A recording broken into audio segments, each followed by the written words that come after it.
उसने तेजी से पीछे हटने की कोशिश की, लेकिन तभी उसकी रीढ़ में सिहरन दौड़ गई। निकिता सीधे उसकी ओर देख रही थी। उसकी आंखों में अजीब सा ठहराव था, जैसे उसे पहले से ही पता था कि वरुण यहाँ है।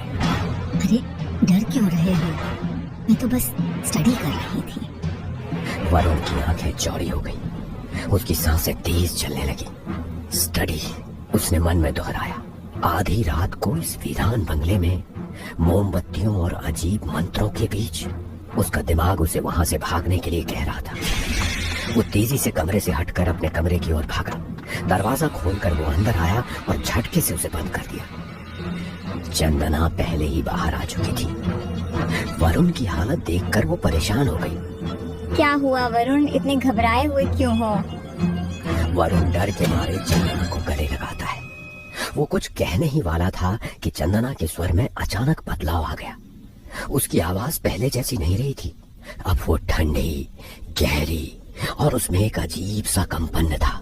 घबराओ मत वरुण, अब तुम्हें कोई कभी नहीं डरा सकता। वरुण का दिल तेजी से धड़कने लगा। उसने धीरे धीरे सिर उठाया और देखा, चंदना अब पहले जैसी नहीं लग रही थी। उसकी आंखें डरावनी थी और उसका चेहरा भी बदल गया था। उसकी त्वचा सफेद पड़ गई थी। वरुण की सांसें अटक गई। उसके सामने अब चंदना नहीं बल्कि कोई और थी। रश्मि! वरुण का गला सूख गया। उसने देखा सामने खड़ी लड़की के चेहरे पर एक डरावनी मुस्कान थी।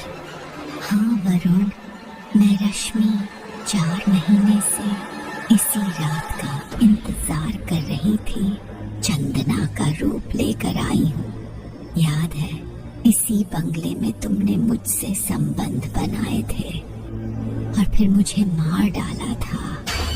अपना जी भर जाने के बाद क्या गलती थी मेरी? सिर्फ ये कि मैं तुमसे शादी करना चाहती थी। उस दिन तो तुम बच गए थे वरुण, लेकिन तब से मैं अपनी बदले की आग में जल रही हूँ।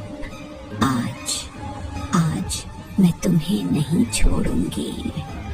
नहीं, नहीं, नहीं, नहीं, नहीं, नहीं, ये सच नहीं हो सकता। उसने तेजी से दरवाजे की ओर देखा, लेकिन दरवाजा अब खुद ब खुद बंद हो चुका था। रश्मि अब धीरे धीरे उसकी ओर बढ़ने लगी।